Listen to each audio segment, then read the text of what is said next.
প্রিয় শিক্ষার্থীরা, সালামু আলাইকুম। আশা করি সকলেই ভালো আছো। আমার অনলাইন ক্লাসের ধারাবাহিকতায় আজকে তোমাদের মাঝে লেনদেন বিষয়টা নিয়ে আলোচনা করব। এর পূর্বের ক্লাসে আমি আলোচনা করেছিলাম ঘটনা নিয়ে, আজকে আলোচনা করব আমরা লেনদেন নিয়ে। তো কথা না বাড়িয়ে চলো মূল আলোচনায় ফিরে যাই।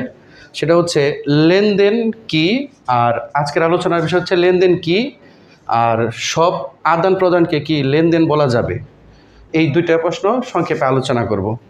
তো সর্বপ্রথম যে বিষয়টা সেটা হচ্ছে এখানে লেনদেন কি।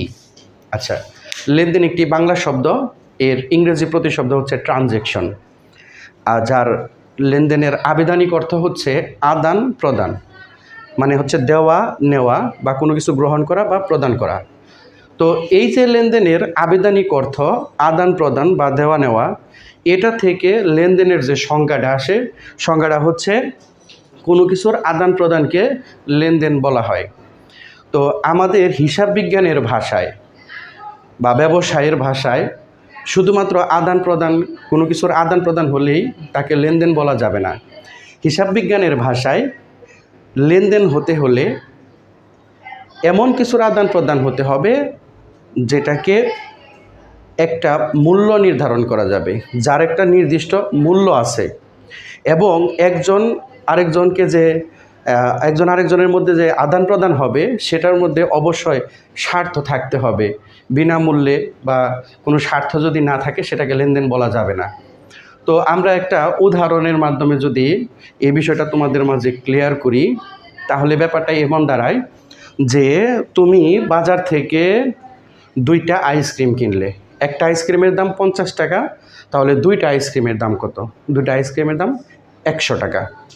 এখন এই যে তুমি 100 টাকা দিয়ে দোকানদারের কাছ থেকে দুইটা আইসক্রিম কিনলে, এক্ষেত্রে দোকানদার কি করলো? তোমাকে দুইটা আইসক্রিম দিল, বিনিময়ে তোমার কাছ থেকে 100 টাকা নিল। এখানে দুজনের মধ্যে আদান প্রদান হয়েছে।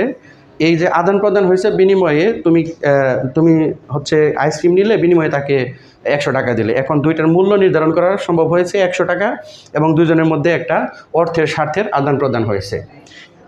তো এই যে দোকানদারের সাথে তোমার যে আইসক্রিম কেনার কাহিনীটা, এটা অবশ্যই লেনদেন। কিন্তু বাসায় আসার পরে তুমি সেই দুইটা আইসক্রিম থেকে একটা আইসক্রিম তোমার ভাইকে বা বোনকে দিয়ে দিলা, যে নে তুই খা।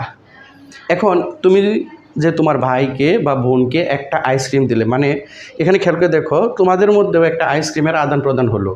কিন্তু তুমি যদি নিঃস্বার্থভাবে তোমার ভাইকে দিয়ে দাও, নে তুই খা, জাস্ট খা, ঠিক আছে, এইটাকে লেনদেন বলা যাবে না আমাদের হিসাব বিজ্ঞানের ভাষায়। এখানে আবিধানিক অর্থের ভাষায় এটা একটা লেনদেন হয়েছে, কিন্তু হিসাব বিজ্ঞানের ভাষায় এটা কোনো লেনদেন না।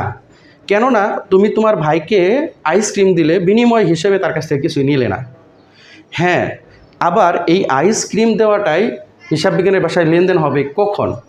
যদি এমন হয় যে তুমি বাসায় যাওয়ার পরে তোমার ভাই বললো আমাকে একটা আইসক্রিম দাও, বা বোন বললো একটা আইসক্রিম দাও, সেক্ষেত্রে তুমি কি করলা? তার কাছ থেকে 50 টাকা নিলা, বললা যে 50 টাকা একটা আইসক্রিমের দাম, 50 টাকা দাও। সেক্ষেত্রে তুমি যদি তোমার ভাই বা বোনের কাছ থেকে 50 টাকা নিয়ে তার বিনিময়ে একটা আইসক্রিম তাকে দাও, সেটা অবশ্যই লেনদেন হবে। অথবা এমনও হতে পারে যে এখন তোমার ভাইয়ের কাছে টাকা নাই, তুমি বলে দিলা যে ঠিক আছে, আমাকে তাহলে পরবর্তীতে টাকাটা দিতে হবে। হ্যাঁ, এটাও লেনদেন হবে, কারণ এটা হচ্ছে স্বার্থ জড়িত আছে। কেননা স্বার্থটা, বিনিময়টা তোমাকে এখন পরিশোধ করে নাই, কিন্তু বিনিময়টাকে তোমাকে পরবর্তীতে পরিশোধ করে দিবে। এর জন্য এটা কি হবে? লেনদেন হবে। তো লেনদেনের অনেকগুলো বৈশিষ্ট্য আছে, আমরা পরবর্তী স্টেপে বা পরবর্তী ভিডিওতে লেনদেনের বৈশিষ্ট্য নিয়ে আলোচনা করব, তখন তোমাদের মাঝে এই জিনিসটা খুবই সুন্দরভাবে ক্লিয়ার হয়ে যাবে। এখন এই যে আমি দ্বিতীয় একটা প্রশ্ন এখানে লিখে রেখেছি যে সব আদান প্রদানকে কি লেনদেন বলা যাবে, এই প্রশ্নটা। এখন প্রশ্ন হচ্ছে, এই যে তুমি আমার ক্লাসটা একটু দেখলে বা বুঝতে চেষ্টা করছো, আশা করি তুমি নিজেকে এখন প্রশ্ন করো যে আসলে সব আদান প্রদানকে লেনদেন বলা যাবে কি যাবে না। অবশ্যই তোমার যে মনের প্রশ্ন যে সব আদান প্রদানকে কি লেনদেন বলা যাবে, প্রশ্নের উত্তরটা এসেছে না। কারণ হচ্ছে একটু আগে আমরা বললাম যে সব আদান প্রদানকে লেনদেন বলা যাবে না। কেননা যখনই স্বার্থের আদান প্রদান হবে, শুধু তখনই লেনদেন বলা যাবে। স্বার্থের আদান প্রদান না হলে সেটা লেনদেন হবে না। ওই যে ভাইকে বা বোনকে আইসক্রিম দেওয়া, যদি বিনামূল্যে দিয়ে দাও, নিঃস্বার্থভাবে দিয়ে দাও যে নে এটা তুই খা, তাহলে সেখানে কিন্তু কোনো বিনিময়ের আদান প্রদান হলো না, সেক্ষেত্রে এটা লেনদেন হবে না। আর যদি টাকার বিনিময়ে নাও তখন ওটাকে লেনদেন বলা যাবে।